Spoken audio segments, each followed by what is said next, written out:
Number 3, basic home detox. This is a very important topic because it's core to one of our 4 pillars, detoxification. And in the modern medical matrix that we live in, we really have to go above and beyond to make sure that we're not getting toxified by the sludge of the industry. So here's the outline today. Toxicity of the modern medical matrix. We'll talk about first a little context. We'll talk about the 2 sides of detoxification. There'll be another video about detoxification later in the course. We're going to identify the sources of home toxicity and then do some action steps and FAQs. So part of the core problem of the modern matrix that we live in is this huge load of environmental toxicity that we have to be aware of that has only come onto the scene in the last 100 years or so with the Industrial Revolution. We can see with this chart here, the rise in overall chemical production as a whole since the 1930s, right? Exponential. This pie chart shows the different industries that release toxic waste. 3.4 billion pounds of waste is released yearly as of 2019 in the US. And you can see all the different industries where this comes from. So we're talking about heavy metals, we're talking about plastics, chemicals, food chemicals, etc. This is the rise in plastic usage globally since the 1960s, exponential, and the rise in the use of mercury globally, and the different colors represent different continents. So we've seen this huge rise since this goes back to the 1500s all the way up until the 2010s. Probably the worst example of this is a study that was done by the Environmental Working Group where they tested umbilical cord blood. That's the blood that's going to an unborn fetus. And they found 287 chemicals in umbilical cord blood, 180 known to cause cancer, 217 are toxic to the brain and nervous system, and 208 cause birth defects and abnormal development. The human organism protects the fetus at all costs. So considering that there's so many chemicals in the umbilical cord blood just shows you the extent of the problem that we're facing. And this image here shows the breakdown of the 287 chemicals that were identified, all different classes of chemicals. Pretty crazy. So there's 2 sides of detoxification that we're going to talk about. One is decreasing the toxin exposure in your environment. And that's what we're focusing on in this video. We also need to increase the toxin elimination out of the body by supporting the detoxification pathways and doing detox routines. We're going to talk about that in another video. But it's an easy way to conceptualize detoxification that the toxins going into the system need to be less than the toxins that are being detoxified from the system. If there's more toxins that are going in than the body is able to detoxify and get out, those toxins are going to build up in the tissues and cause problems. Pretty straightforward. So a few high-level concepts about decreasing overall toxin exposure. We need to identify the modern medical matrix that's operating in our life and realize that toxins are literally everywhere in the fabrics that we use, in our furniture, in the air, in the carpets, in the chemicals, in the products, etc. As a rule of thumb, any industrial or corporate product is toxic by definition. We're talking about things that come from Walgreens, big pharmaceutical companies like Bayer, or big food companies like Nabisco. These companies, as we discussed in the Modern Medical Matrix video in Start Here, have huge lobbying power, and they're using all the cheap subsidized chemicals in these products that are approved on the market, even though they're unsafe. So the same way that we scrutinize any packaged foods, anything in a package is processed unless proven otherwise. It's the same concept here. Anything packaged from a corporate company is toxic unless proven otherwise. One of the most insidious things, there's many toxins that are problematic, but we're seeing a major rise in what we call endocrine disruptors or xenoestrogens that are causing all sorts of problems with our hormones and causing cancer, etc. So that's one of the kind of insidious toxins, which includes microplastics, fragrances, all sorts of things. Because toxins are so ubiquitous in our environment, we recommend a generalized approach instead of hyper-focusing on single toxins. Many people are curious what their toxic load is and they want to do testing, and it can be difficult and expensive to test for all of these chemicals. If you're a living, breathing person on the planet, you're toxic. And the Environmental Working Group study with the umbilical cord blood proves exactly that point.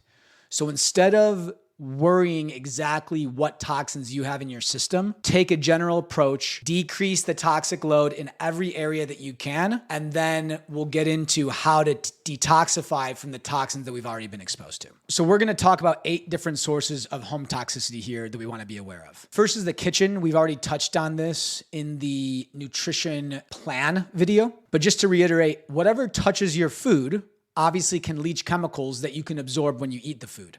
The biggest offenders are Teflon, absolutely terrible for you, made of PFOAs, aluminum, and plastics. There's a lot of additional plastics that are in our environment to be aware of, like to-go coffee cups. It's said that there's millions of microplastics released when you get a to-go coffee from a coffee shop.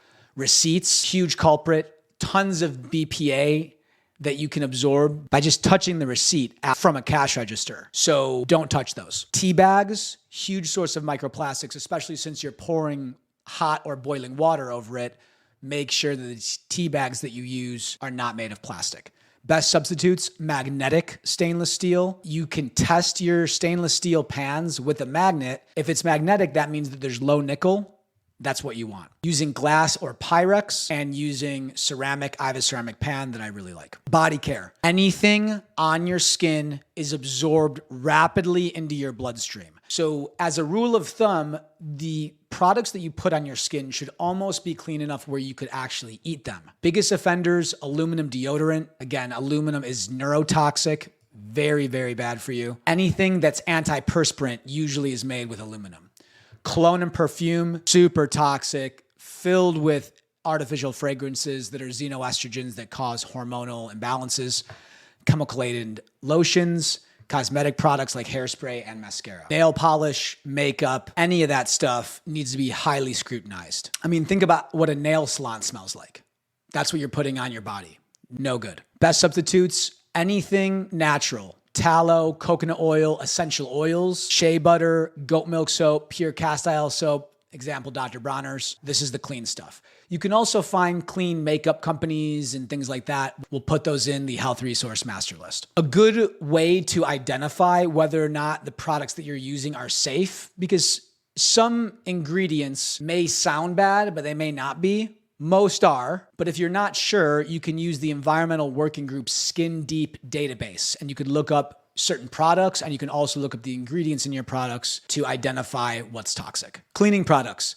Biggest offenders are dish soaps. They're very disruptive to your cellular proteins and can cause cell death. Fragrances, as we talked about, laundry detergent, dryer sheets, super, super toxic. And while we're on the topic of dryer sheets, bringing your clothes to the dry cleaners, very toxic. You want to make sure that you use the cleanest, greenest dry cleaners that you can, if at all, and fabric softeners. Most commercial candles are highly toxic, so you want to make sure you use the clean stuff. We'll talk about that more in a second.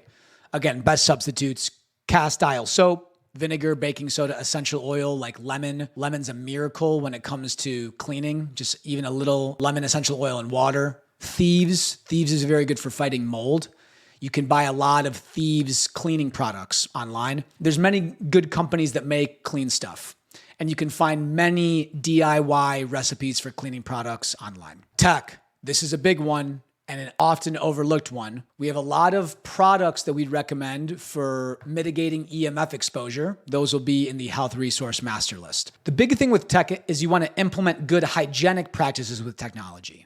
Technology is obviously a part of our society at this point. It's not avoidable unless you live off grid in the forest somewhere. So the high level practices is to limit use overall, to increase the distance. The farther you can get away from any technology that is releasing electromagnetic frequencies, the better. And as a rule of thumb, anything, any electronic product, even kitchen appliances, smart appliances, everything releases EMFs, sometimes way higher than you'd even expect. And then, of course, turning it off when you're not using it, like putting your phone on airplane mode. So let's talk about your phone first. Using EMF protective devices or cases can mitigate some of the EMFs that are released. Not keeping your phone in your pocket.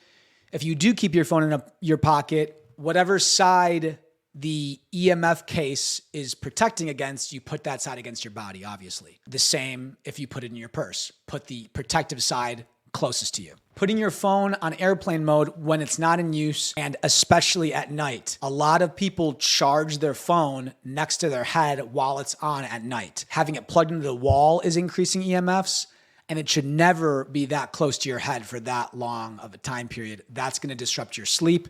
Your phone should be on airplane mode, and even better, out of your room. When you're not using your phone, don't have it in the same room as you. Just having it in your room, besides the EMFs, can be extremely distracting to your consciousness, which can create anxiety by disrupting your focus, your clarity of mind. And using headphones or speakers for calls, not putting your phone against your face. Computer, don't rest it on your lap. It's not designed to be rested on your lap. The same goes for an iPad. It was said that Steve Jobs didn't let his children use iPads because he knew the amount of toxic EMF that were released from those things, and you usually hold them resting against your body. Don't use your computer when it's plugged into the wall. That will concentrate electricity from your outlets and bring it through your computer, exposing you to it. And again, using an EMF protected pad when you're using it that can create a barrier between you and the computer, or a case, which do similar things. Even if your computer is closed in your backpack or close to you, it's still releasing EMFs unless it's completely turned off. Bluetooth headphones or Bluetooth devices. This is a really big one. Wired headphones are the best by far. We highly discourage the use of Bluetooth headphones, okay? You're putting it right next to your brain, and oftentimes people have those things in all day, every day. You should not use them. If you must use, only for a limited time, like when you exercise where it's actually relevant. If you're on the computer and you could easily be plugged in, it's not going to affect your function. Use wired. If you do use Bluetooth headphones, they also make EMF shielding stickers that you could put on them. It's questionable how efficacious those are, but at least it's something to try to mitigate some of the effects. Many smart devices that are Bluetooth ready run in the background all the time. So try to buy devices that don't have Bluetooth capability. If you do get devices with Bluetooth capability, see if you can turn that off completely. Again, unless you absolutely need it. Most of the devices you don't. It's just a convenience thing. You can go over and turn it on and control it with your hand. Wi-Fi. Avoid standing and sitting close by it. Again, trying to get as far away from it as possible, not having it in the same room as you or underneath your desk that you work at, and turning it off at night. Power strips can be a huge source of EMF, not sitting close by them. Again, not using them where you work underneath your desk. A lot of power strips are attached to the bottom of your desk, so you're super close to them. So you want to avoid that. You can buy low EMF power strips or buy the extension cords that just have 2 or 3 plugs and not the entire strip. Smart meters can release a high amount of EMFs. It can be difficult to deal with these because in a lot of areas they require them. So you can see if you can opt out, or you can use a protective shield over it, especially if the smart meter is close to a living area where you sit or lay all the time. And blue light. This is a big topic that we talked about in sleep. But avoiding LEDs, the vast majority of lights are LEDs, definitely avoiding fluorescents, which are even worse, and using blue light blocking on all screens, your phone, blue light protective programs for your computer, blue light blocking glasses like these, and then switching out your bulbs for incandescent, things like that. Clothing, really big one. You want to avoid all synthetic fibers. Why? Because most of them, like polyester, are made from plastics, which is a petroleum byproduct. That means you're going to be exposed and absorbing plastic when you wear polyester clothes and when they break down over time. So you want to use natural materials as much as possible: cotton, denim, wool, flannel, linen, natural fibers. This is obviously a long-term play. You don't have to throw out everything in your entire closet, but you want to slowly start eliminating this stuff and switching over to natural. Definitely recommend starting with the stuff that's exposed to your skin the most, especially underwear and bras. Get that stuff out first. Then you can throw out the gym clothes and like the basic t-shirts and things and gym shorts, and then work up to other items in your closet. Again, if it's touching your skin, your body is absorbing it. There's not a ton of studies around wearing polyester, but there's a few that have been done that are very interesting. This one was done in 1992, where they had men wear these polyester banana hammocks, literally like that cupped their balls for 3 to 6 months. And as they wore these polyester suspenders, their sperm count literally dropped to 0. After 3 months, it dropped dramatically. And after 6 months, it was 0. So they actually considered it like a contraceptive. This is another experiment that was done by the same guy where he had dogs wear different types of pants, cotton wool, polyester, and a polyester cotton mix. We see the same kind of phenomenon. The progesterone after 12 months of wearing these pants drops dramatically from an average of 50 points to 5. So a 90% decrease in progesterone from wearing polyester pants. And infertility rose dramatically in the group wearing polyester and even the polyester cotton mix. 7 out of 7 were able to get pregnant with wearing the cotton and the wool pants, but after 12 months, only 2 out of 7 who wore polyester were able to get pregnant. Pretty insane. Air, biggest thing is avoiding fragrances, candles. Air fresheners are super, super toxic, including car air fresheners. Anything that has that synthetic smell to it is a endocrine disruptor you need to absolutely avoid. Perfumes, anything that says fragrance on the back. Best substitute are essential oil diffusers, especially cold air diffusers that don't release more water into the air that can cause mold, and non-soy essential oil candles that are made of things like beeswax. Houseplants are a really, really good way to clean and oxygenate the air. NASA recommends having 1 houseplant per 100 square feet for the cleaning capacity. Different plants will filter out and detoxify different chemicals, but the best are spider plants, snake plants. I don't know how to say this. Areca palm, Boston fern, peace lily, rubber plant, pothos. You can look these up. These are pretty typical house plants. And of course, getting air filtration, especially when you live in an urban area where you're getting exposed to a lot of the hydrocarbons and petroleum from air pollution and from cars. We have a number of recommended air filters in our master list. This is especially important where you sleep. The air filter that we have will actually run louder when the air pollution is higher. And anytime we run our oven, that thing goes crazy. So using an air filter where you're cooking and definitely where you're sleeping. Water filtration, absolutely essential. We're gonna talk much more about this in the water section, so stay tuned. Then additional chemicals that you want to avoid, things like mosquito repellent, sunscreen. Again, anything you put on your skin, you're absorbing. Vapes, very toxic. Lots of chemicals that can stick in your lungs and cause infections. Instead, using zinc oxide tallow sunscreens, using essential oil repellent. I've heard really good things about vanilla extract sprayed on the skin. If you are going to smoke, smoking natural tobacco cigarettes like organic American spirits that don't have any chemicals in them. Let's talk about some action steps.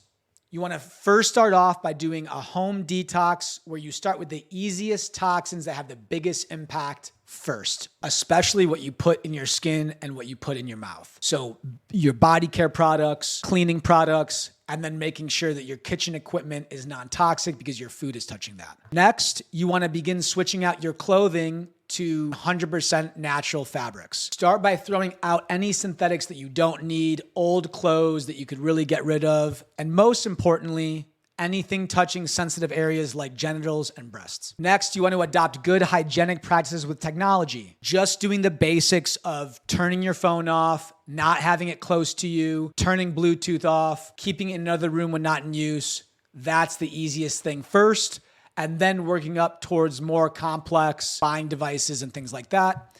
And then finally, considering air and water filtration. Water filtration is an absolute must. You just have to figure out what device will work for you and your budget. And we definitely consider air filtration, at the very least, having houseplants that will clean the air. Let's talk about some FAQs. How are products allowed on the shelves if they are so toxic? Modern, medical, matrix. You cannot trust the government and these corporations to protect the population. They haven't done so at all in the past. They've put profits over people's health. So you need to do your own research. You need to take responsibility, and you have to have your eyes open to the fact that the vast majority of the things on the shelf are not safe and healthy for you. How do I know if these toxins are affecting me? As a rule of thumb, they are. That's the reason why detoxification is one of the pillars of health. We know that there's a huge increase in toxin concentrations in our environment in the modern age. So if you're a living, breathing person operating in America today, you are toxic as a rule. So taking steps to decrease the toxicity is going to be an amazing long-term strategy for optimal health. Do I have to move to a remote island somewhere to avoid toxins and be healthy? No, there's of course ways to mitigate the toxic exposure, especially where you're spending most of your time, like your house. You should work towards making your home a health sanctuary where you can come in and you're spending hours during the day, especially when you sleep, where you're not being exposed to that toxic load. Of course, doing detox routines is something that we consider an absolute must in the modern world that we live in because we're being exposed to toxins. So making detoxification a part of your daily life, just like brushing your teeth or working out, is a must. We'll talk about that in the future video. We will say that living in a super urban area, surrounded by cell phone towers, surrounded by skyscrapers, probably not the best thing to do long term. So considering where you live and the pollution and the toxicity in the area that you choose to set up your home base is probably a good idea for you and your family long term. Thanks guys, see you in the next video.